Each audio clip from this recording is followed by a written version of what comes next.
بسم اللہ الرحمن الرحیم۔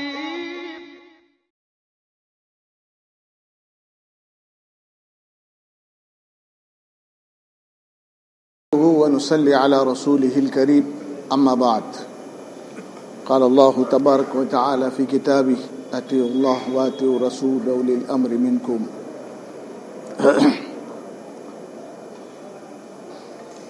علماء کرام، بزرگان محترم اور برادران عزیز،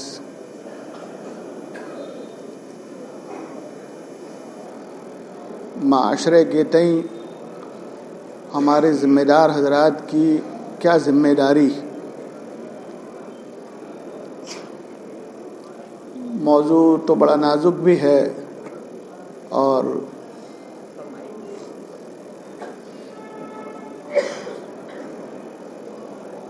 ایسا موضوع ہے کہ جو خود کسی چیز کا ذمہ دار ہو، ذمہ داری ادا نہ کرتا ہو، اسی کو یہ ذمہ بتایا جائے کہ آپ اس پر بولیں گے۔ خفتہ راہ خفتہ کہ کنت بیدار، لیکن چونکہ حکم ہے اس وجہ سے کچھ بات کہنے کی جرات کروں گا تاکہ مذاکرہ کرنے سے شاید میرا بھی فائدہ ہو۔ میرے بزرگوں، سب سے پہلی بات تو یہ ہے کہ ذمہ دار کس کو بنایا جائے۔ سب سے پہلا مسئلہ یہ ہے، آج ہمارے معاشرے میں سب سے بڑی کوتاہی اور کمزوری یہ ہے کہ ذمہ دار بنایا نہیں جاتا، خود بن بیٹھتے ہیں۔ ذمہ دار جو ہیں بنائے نہیں جاتے، خود بن بیٹھتے ہیں۔ اور جو لوگ بن بیٹھتے ہیں اس کے بارے میں حدیث پاک صاف ہے۔ کیا فرمایا حدیث پاک میں کہ اذا وسد الامر، ایک روایت میں آتا ہے کہ بغیر کسی سوال کے اگر ذمہ داری دی جائے گی تو اللہ کی مدد آئے گی، اور اشراف نفس کے ساتھ اگر آپ کسی ذمہ داری کو لوگے تو آپ اس ذمہ داری کے حوالے کر دیے جاؤ گے۔ یہ حدیث پاک ہے۔ اس وجہ سے آج تو ہم الا ماشاء اللہ، لیکن آج تو ذمہ دار کوئی بناتا نہیں ہے، بن بیٹھتے ہیں۔ اور اس کی وجہ یہ ہے کہ معاشرہ ہمارا ایسا ہے کہ اس سے ہم متاثر ہو گئے، چونکہ ہمارے سامنے جو حالات سیاسی رہتے ہیں اس سیاست میں یہ ہوتا ہے کہ خود بن بیٹھتے ہیں، اور ماحول سے متاثر ہوئے بغیر آدمی رہتا نہیں، تو اس کا اثر ہم تک متعدی ہوا، ہمارا اثر وہاں متعدی ہونا چاہیے، اس کی بجائے ان کا اثر ہمارے تک متعدی ہو گیا۔ یہ ایک لمحہ فکریہ ہے۔ اور جب ایسے لوگ بن بیٹھتے ہیں تو وہ کون لوگ ہوں گے؟ آپ جانتے ہیں وہ نااہل ہوں گے۔ جو لوگ خود بن بیٹھتے ہیں تو نااہل ہوں گے، اور نااہل کے بارے میں بھی حدیث پاک میں صاف ہے کہ اذا وسد الامر الى غیر اہلہ فانتظر الساعہ، کہ جب نااہل کو کسی ذمہ داری سونپ دی جائے گی تو وہ قیامت برپا کر دے گا۔ وہ کیا کرے گا؟ نااہل قیامت برپا کر دے گا۔ اس لیے سب سے پہلا مسئلہ تو یہ ہم سب کے لیے ہے کہ ذمہ دار کس کو بنایا جائے۔ دور صحابہ میں جب امیر المومنین حضرت عمر رضی اللہ خلیفہ بنے، اور جن لوگوں نے خلیفہ بنایا تو ان لوگوں کو آپ نے پکڑ کر کہا مجھے تو خلیفہ بنا دیا اور تم جو ہے اپنی ذمہ داری سے چھٹکنا چاہ رہے ہو۔ ان لوگوں نے اپنے آپ کو اس سے دستکش کر لیا، زبردستی ذمہ داری دی جاتی تھی، بلا کر دی جاتی تھی، اور جب بلا کر دی جاتی تھی تو انہیں اس کا خوف بھی ہوتا تھا۔ اس لیے بزرگوں، ہمیشہ ہم دیکھتے ہیں کہ جہاں کوئی بات ہوئی اپنے آپ کو پیش کرنے کی کوشش کی جاتی ہے، کینویسنگ کیا جا رہا ہے، میرا نام دینا، میرا نام دینا، میرا نام دینا۔ ارے یہ ہونا چاہیے آپ کا نام کیا دیا جائے؟ ہونا یہ چاہیے کہ سماج کے اور معاشرے کے جو ذمہ دار باوقار علماء کرام جو ذمہ دار ہیں ان کے حوالے کرنا چاہیے۔ آپ جس کو منتخب کرو گے ہم اس کی اطاعت کریں گے۔ لیکن مستقل جو ہے اس کے لیے فضا، جس طرح سیاسی طور پر فضا ہموار کی جاتی ہے اس طرح فضا ہموار کی جاتی ہے، اور نام پیش کیا جاتا ہے اور اس کی تائید حاصل کی جاتی ہے اور پھر بنایا جاتا ہے. تو سب سے پہلی خرابی تو یہ ہے. اس لیے بزرگوں دوستوں، اب جب خشت اول چون ہد معمار کج، خشت اول چون ہد معمار کج تا سریا می رود دیوار کج. پہلی اینٹ ہم نے جب ٹیڑھی رکھی ہے تو سریا تک بننے والی عمارت ٹیڑھی بنے گی. دوسری بات یہ ہے کہ میرے بزرگوں اور دوستوں کہ عام طور پر جتنی بھئی چونکہ میرا موضوع ایسا ہے کہ مجھے کڑوی ہی بات کہنے کی ہے، موضوع ایسا دیا گیا ہے کہ بھئی کڑوی ہی کہو، ٹھیک ہے. تو اب جو ذمہ دار جو ہیں عام طور پر جو ہیں میرے بھائیوں، ہر جگہ پر دیکھو تو عوام کا طبقہ مخلص ہے اور ذمہ داروں ہی کی طرف سے فتنے پیدا ہو رہے ہیں. عام طور پر آپ دیکھو گے، اس پر آپ غور کر لو، عوام کا طبقہ مخلص ہے اور ذمہ دار حضرات ہی جو ہیں وہ ہر طرح کی فتنہ پروری میں انہی کا دخل ہے، انہی کی طرف سے فتنے اٹھ رہے ہیں. چونکہ خشت اول ہم نے پہلی اینٹی ٹیڑھی رکھی ہے، اس کا نتیجہ کیا ہوگا؟ ببول کا ببایا ہے تو اس پر کیا آئے گا؟ کانٹے ہی آئیں گے، اس پر گلاب کے پھول نہیں لگنے والے. اس وجہ سے جو ہے عام طور پر دیکھا عوام کا طبقہ مخلص ہے اور ذمہ داروں کی طرف سے فتنے اٹھ رہے ہیں اور ذمہ داروں کی طرف سے پریشانی آ رہی. طلاق کا مسئلہ لے لو، کتنی پریشانی، کون بیٹی بٹھا رکھا ہے؟ ذمہ داروں ہی کی طرف سے. اور اس کے لیے پھر ہیلے حوالے کیسے کیے جا رہے ہیں اپنے آپ کو بچانے کے لیے؟ آپ اٹھا کر دیکھ لو، زیادہ تر پریشانیاں انہی کا. ایک عام آدمی ہے تو اس کو تو برابر سزا دی جاتی ہے، لیکن اگر ذمہ دار ہے تو وہ کتنے ہیلے حوالے کر کر اپنے بچاؤ کے، اور بڑا آدمی ہے تو اس کے لیے بڑے لوگ بھی اس کی تائید میں ہو جاتے ہیں، کسی طرح بچا کر نکالنے کی کوشش میں ہوتے. میرے بزرگوں، فتح مکہ کا موقع ہے، اس کے بعد قبیلے بنی مخزومیہ کی ایک عورت نے چوری کی، بڑے گھرانے کی تھی، چوری کی. اب جب چوری کی بڑے گھرانے کی تھی تو کیا کیا جائے، اس کو کیسے سزا سے بچایا جائے؟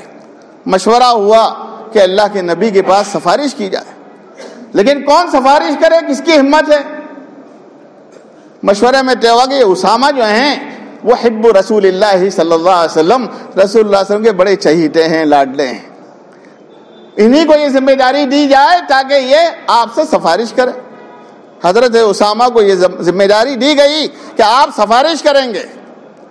حضرت اسامہ نے آپ علیہ الصلوۃ والسلام کی خدمت میں آ کر سفارش کی. آپ علیہ الصلوۃ والسلام کا چہرہ سرخ ہو گیا اور آپ نے کہا اتشفع فی حد من حدود اللہ، اللہ کے حدود میں سفارش کرنے کے لیے آئے ہو؟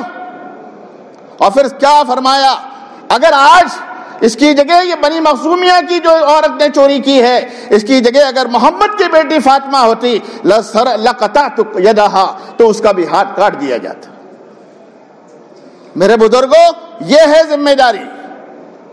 آج اگر بنی مخزومیہ کی جگہ پر جو ہیں محمد کی بیٹی فاطمہ ہوتی تو فاطمہ کا بھی ہاتھ کاٹ دیا جاتا، اس میں کسی طرح کی روح رعایت نہ کی جاتی. آج ہمارا حال یہ ہے کہ جہاں ایسے مواقع آتے ہیں وہاں پہلو تہی کی جاتی ہے، بچانے کی کوشش کی جاتی ہے. ان کے لیے الگ کچھ معاملہ، دوسروں کے لیے کچھ الگ معاملہ. اس لیے ہم ذمہ داروں کے، جو لوگ بھی ذمہ دار ہیں، ان کی تو بڑی گرفت ہوگی. ان کو اپنی ذمہ داری کے متعلق پوری طریقے سے جو ہیں جانچ بھی کرنی ہے. ہمیں اپنی ذمہ داری کے پورے حقوق ادا کرنے. اس لیے بزرگوں اور دوستوں، دیکھو آپ حضرات جانتے ہو کہ حضرت عمر رضی اللہ تعالیٰ ذمہ دار تھے، خلیفہ تھے، لیکن خلیفہ ہونے کے ساتھ ساتھ ابھی کسی نے بتایا اپنے رعایا کے حالات معلوم کرنے کے لیے جاتے تھے. ایک موقع پر حالات معلوم کرنے کے لیے رات کو جب نکلے تو دیکھا کہ ایک گھر میں پہنچے، وہاں ایک نوجوان عورت کے کچھ اشعار کے گنگنانے کی آواز آ رہی. آپ کھڑے رہے، سنتے رہے، اور پتہ ایسا چلا، معلوم ایسا ہوا، محسوس ایسا ہوا کہ عورت اکیلی ہے، رات کافی گزر چکی ہے، عورت اکیلی ہے، کیا کرنا چاہیے؟ انہیں شک ہوا. حضرت عمر رضی اللہ عنہ نے آواز لگائی، کون ہے؟ وہ عورت ذات تھی، امیر المومنین کی آواز سن کر ٹھٹک کر رہ گئی۔ جب کوئی جواب اندر سے نہ آیا تو امیر المومنین کا شک یقین میں تبدیل ہو گیا کہ معاملہ کچھ گڑبڑ ہے۔ امیر المومنین گھر کے دروازے بند تھے، دیوار پھاند کر اندر داخل ہوئے، اور داخل ہو کر جیسے ہی اس عورت کے قریب پہنچنے کے تھے، وہ عورت جس کے اندر ہمت نہیں تھی، جس کے اندر بولنے کی سکت نہیں تھی، جو امیر المومنین کی آواز کو سن کر ٹھٹک کر رہ گئی تھی، جب دیکھا کہ امیر المومنین غیر محرم ہیں، میرے قریب میں آ رہے ہیں، کہا رک جائیے، ٹھہر جائیے، اور کہا آپ غلطی کر رہے ہو۔ اس لیے کہ قرآن کا اصول ہے، جب کوئی غیر محرم مرد آپ کے گھر پر آواز لگائے تو آپ اس کو کرختگی کے ساتھ جواب دو۔ علماء کرام سے پوچھ لینا، کرختگی سے جواب دو۔ آج تو ہمارے یہاں کال سینٹر ہو گئے ہیں، عورتوں کو بٹھا دیا گیا ہے، بڑی میٹھی میٹھی چیکنی چپنی عورتوں سے باتیں ہوتی۔ قرآن کیا کہہ رہا ہے؟ جب کوئی آپ کے گھر کوئی آوے تو آپ کی جو ہے آواز اس طریقے سے دو، عورتوں کو کہا گیا بڑی کرختگی اور سخت تن لہجے میں جواب دو، تاکہ اس کے اندر ہمت نہ ہو آپ کی طرف، اس کے اندر کسی طرح کی لالچ نہ پیدا ہو کہ وہ آپ کی طرف للچائی ہوئی نگاہ سے دیکھے۔ آج تو ہم جو ہے جب فون پر بات آئے گا تو عورتوں کی زبان میں لچک ہوگی، بات کریں گے میٹھی، یہ کہاں کام ہے؟ عورتوں کی تو آواز بھی عورت ہے۔ اب جب یہ دیکھا کہ قریب آ گئی ہیں، فوراً وہ عورت جس کے اندر ہمت نہیں تھی، ٹھہر جائیے، رک جائیے، آپ غلطی کر رہے ہیں۔ امیر المومنین کہہ رہے ہیں، امیر المومنین بھی کون تھے؟ کان وقافا عند حدود اللہ، اللہ کے حدود پر ٹھہر جانے والے۔ فوراً رک گئے، رک جانے کے بعد پوچھا بیٹا کیا غلطی کی ہے؟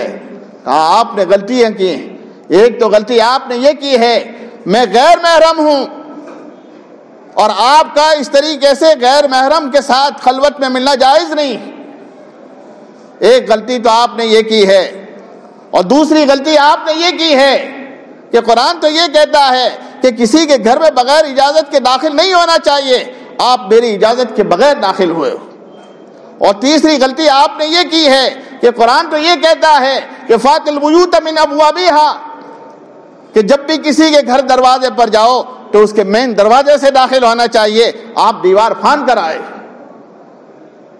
جب امیر المومنین حضرت عمر رضی اللہ تعالی نے یہ ساری باتیں سنی، حالانکہ بحیثیت امیر المومنین کے آپ کو یہ سارے حقوق حاصل تھے، لیکن وہ میرے آپ کے جیسے ایمان والے نہیں تھے کہ اللہ کے قرآن کی آیتیں پڑھی جا رہی ہوں اور اس کے سامنے بحث کرنے کے لیے آ جائیں۔ آج ہمارا حال یہ ہے کہ ایک طرف شریعت کی بات، شریعت کو کہاں ہم مانتے ہیں، ہم تو اپنی مان کر شریعت کو اپنے سانچے میں ڈھالنے کی کوشش کرتے ہیں، ایسا نہیں کہ شریعت کے سانچے میں اپنے آپ کو ڈھالنے کی کوشش کرتے ہیں۔ دین کا تو جنازہ نکالا ہے ہم نے، دین کو اپنے سانچے میں ڈھالنے کی کوشش کی ہے، یہ نہیں کہ دین کے سانچے میں ہم نے ڈھلنے کی کوشش کی۔ حضرت امیر المومنین ٹھہر گئے اور کہنے لگے بیٹی معاف کر دو۔ کہا میری غلطی نہیں کی، غلطی اللہ کی، اللہ سے معافی مانگی۔ امیر المومنین پلٹ گئے، پلٹ جانے کے بعد صبح میں اپنے 2 سپاہیوں کو بلا کر اس عورت کو بلوایا اور کہا رات کو ماجرا کیا تھا، رات کو معاملہ کیا تھا؟ کہا معاملہ کچھ نہیں تھا، میرے شوہر مورچے پر گئے تھے، آپ نے ان کو محاذ پر بھیجا تھا، آج ان کی یاد آ گئی تھی، بے قراری میں آنکھ کھل گئی تھی، بے قراری میں میری آنکھ کھل گئی تھی اور ان کی یاد میں کچھ اشعار پڑھ رہی تھی۔ امیر المومنین حضرت عمر رضی اللہ عنہ فوراً متنبہ ہوئے اور کہا، اپنے بچیوں سے بیویوں سے مشورہ کرنے کے بعد یہ کہا کہ بھئی دیکھو کیا کیا جائے۔ پوچھا ایک مرد کو ایک عورت سے کہاں تک الگ رکھا جائے؟ مشورہ ہوا کہ 3 مہینے 4 مہینے۔ آپ نے اپنی فوج میں یہ قانون بنا دیا کہ جو مرد 3 یا 4 مہینے سے باہر ہیں ان کو بلایا جائے اور ان کی جگہ پر دوسروں کو بھیجا جائے۔ تو میرے بزرگوں اور دوستوں، ایک بات تو یہ ہے کہ ذمہ دار کی ذمہ داری کیا ہوتی ہے، وہ ذمہ دار بن کر اپنی کرسی پر بیٹھ جائے وہ ذمہ دار بن کر جو ہے اپنے گھر میں جا کر بیٹھ جائے. ذمہ دار ہونے کے ناطے آپ کو اپنے معاشرے کی خبر لینی ہوگی, آپ کو اپنے معاشرے کے غریبوں کی بھی خبر لینی ہوگی, آپ کو اپنے معاشرے کے بدماشوں کی بھی خبر لینی ہوگی, آپ کو اپنے معاشرے کے شریفوں کی بھی خبر لینی ہوگی, آپ کو ہر فرد کی جانچ خبر لینی ہوگی. آپ کو پورے طور پر معاشرے پر جو ہے آپ پر پوری نظر ہوگی. آپ کی یہ ذمہ داری آپ کو نہیں. اور آپ کے اخلاق کیسے ہونے چاہیے؟ معاف کرنا, آج ہمارے اخلاق, ہم ذمہ دار بن گئے تو سمجھتے ہیں میں کسی عہدے پر آ گیا تو باقی جو عوام میرے نوکر بن گئے, میرے ملازم ہو گئے, وہ سب میری جو ہیں خشم و عدم اور میری سب آؤ بھگت میں کھڑے رہیں. میرے آقا علیہ الصلوۃ والسلام کا ایک واقعہ آپ کو سنا دوں. ذمہ دار اخلاق, ذمہ دار کے اخلاق بلند ہونے چاہیے. اور آپ کو ساری دنیا کے انسانوں کے لیے جو ہیں نبی بنا کر بھیجا تھا, اس لیے آپ کو یہ بھی کہا گیا تھا انک لعلی خلق عظیم, آپ تو بلند اخلاق کے مالک ہو. اور آپ نے فرمایا بعثت لأتمم مکارم الاخلاق, مجھے دنیا میں اس لیے بھیجا گیا ہے تاکہ میں مکارم اخلاق کو اس کی انتہا تک پہنچا دوں. اخلاق کی بلندی کا تو دیوالا نکل گیا. اور خاص طور پہ ذمہ داروں کی بات. بڑا آدمی آتا ہے, معاف کرنا, بڑا آدمی آتا ہے تو گلے سے سینے سے لگا لیتے ہیں, اور کوئی چھوٹا سا آدمی آئے تو مصافحہ بھی کرتے ہیں تو ایک مصافحہ ہاتھ ادھر ہے اور منہ ادھر ہے. دیکھ رہے ہیں اپنی آنکھوں سے سارا تماشا. بڑا آدمی آ گیا تو گلے لگا رہے ہیں, سیٹھ آ گیا تو گلے لگا رہے ہیں, اور ارے سیٹھ صاحب ادھر بیٹھو, ارے حاجی صاحب ادھر بیٹھو. اور ایک چھوٹا آدمی آ گیا تو مصافحہ بھی, ایک ہاتھ بھی پورا نہیں دے رہے ہیں. یہ کہاں کی نوبت, یہ کہاں کے اخلاق ہیں؟ میرے بزرگوں اور دوستوں, یہ ہماری ذمہ داروں کی طرف سے یہ بات ہے. اور میرے آقا علیہ الصلوۃ والسلام کی بات میں آپ کو سنا رہا ہوں. سارے ایک مرتبہ جہاد کی تیاریاں ہو رہی ہیں, جانثار صحابہ کرام کا مجمع موجود ہے, اور آپ علیہ الصلوۃ والسلام کے حکم کی تعمیل میں وہ دوڑے جا رہے ہیں. ایک لفظ بے ایک جملہ بھی آپ کا گرنے نہیں دے رہے. آپ کے حکم کی تعمیل میں جو ہیں اس طریقے سے جو ہیں کوشاں ہیں. معلوم یہ ہوتا ہے آپ زبان سے پہلے کہہ رہے ہیں یا وہ عمل پہلے کر رہے ہیں. یہ حال تھا. اتنے میں عدی ابن حاتم تائی کے بیٹے عدی, جو قبیلے بنی تے کے سردار تھے, وہ آتے ہیں. اور آنے کے بعد وہ بیٹھتے ہیں, دیکھتے ہیں, سارا منظر دیکھتے ہیں. منظر دیکھنے کے بعد صحابہ کرام کی جانثاری, امتثال امر کے جذبے کو دیکھ کر ان کے ذہن میں ایک بات بیٹھ جاتی ہے.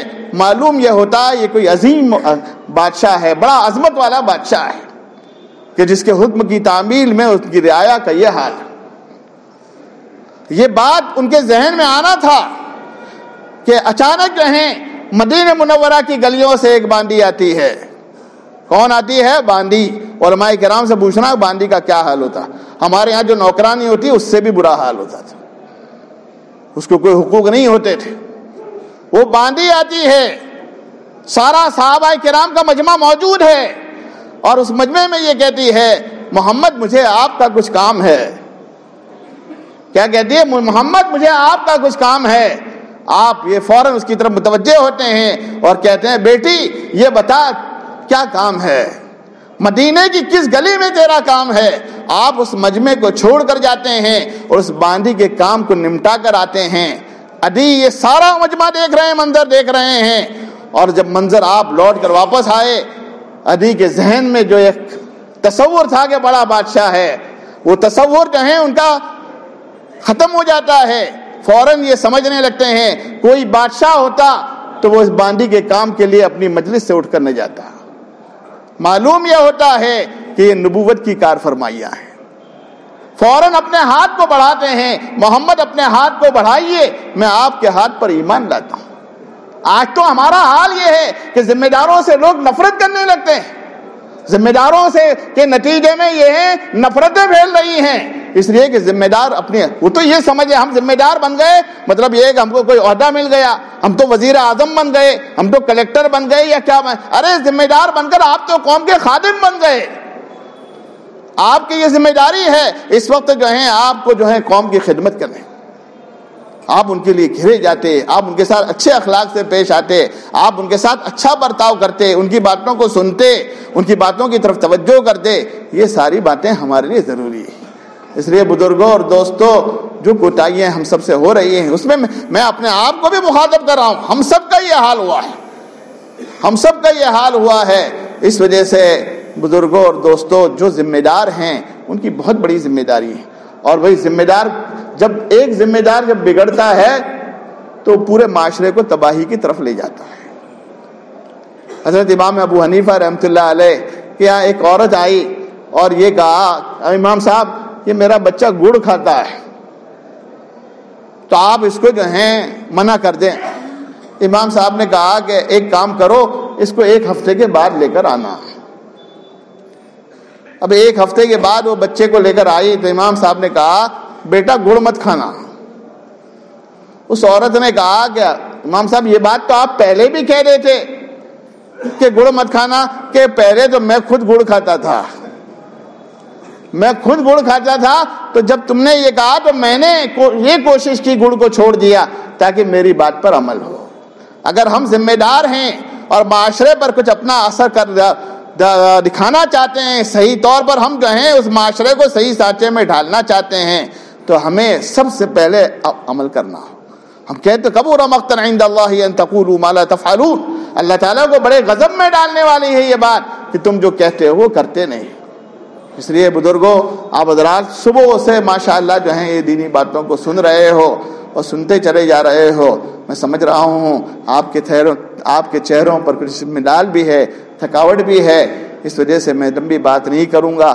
میں اپنی یہ بات کہہ کر مبارکباد دوں گا کہ ہمارا مل کر جڑنا، جمع ہونا، تعالوا نؤمن ساعتاً، ہم آؤ بیٹھیں ملیں، ایمانی باتوں کا مذاکرہ کریں. کچھ اپنی کوتاہیوں کا، اپنی اچھائیوں کا، یہ سارا کے سارا جب مذاکرہ ہوتا ہے تو مذاکرہ سے صحیح جو ہے الشیء بالشیء یذکر، بات سے بات چلتی ہے اور اس طریقے سے جو ہے معاملہ آگے بڑھتا ہے. الحمدللہ یہ معاشرے کی چاروں طرف سے جو فکریں کی جا رہی ہیں اللہ تعالیٰ جو ہیں. لیکن میں ایک بات اور کہوں گا، مفتی صاحب موجود ہیں، کہ اب جو ہے وقت آیا ہے اپنے معاشرے کو سنبھالنے کی بجائے، اور بہت سے معاشرے جو ہیں تباہی کے دہانے پہنچ چکے ہیں، اگر ہم ان کی فکر کریں گے تو انشاءاللہ ہمارا معاشرہ بھی سنبھلے گا.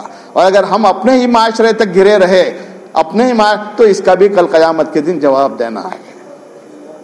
بہت سارے معاشرے ایسے ہیں کہ جنہوں نے اپنے معاشرے کی فکر کی، سارے ذمہ دار یہاں موجود ہیں. یہ دوسرے معاشرے اگر برباد ہوئے اور آپ کا معاشرے کی آپ نے فکر کی ہے تو کل قیامت کے دن یہ معاشرے آپ کی گردن ناپیں گے. اس لیے ہمیں اس کی بھی فکر کرنی ہے. کیا سارا کے سارا سب ڈوب جائیں گے، ہم بچ جائیں گے؟ جب کشتی پوری کی پوری تباہ ہو جائے گی ہم اپنے آپ کو بچا لیں گے؟ آج امت مسلمہ ڈوب رہی ہے، کشتیاں کی کشتیاں ڈوب رہی ہیں، حرام پر حرام کے لقمے جو ہیں لڑائے جا رہے ہیں.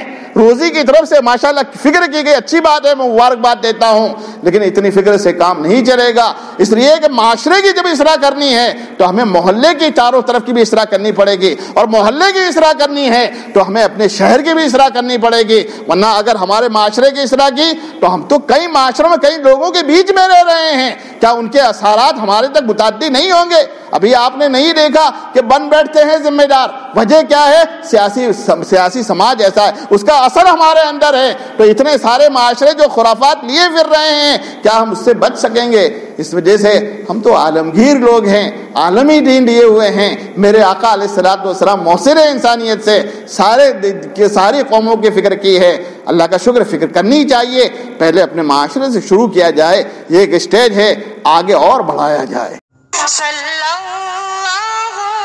علیہ وسلم.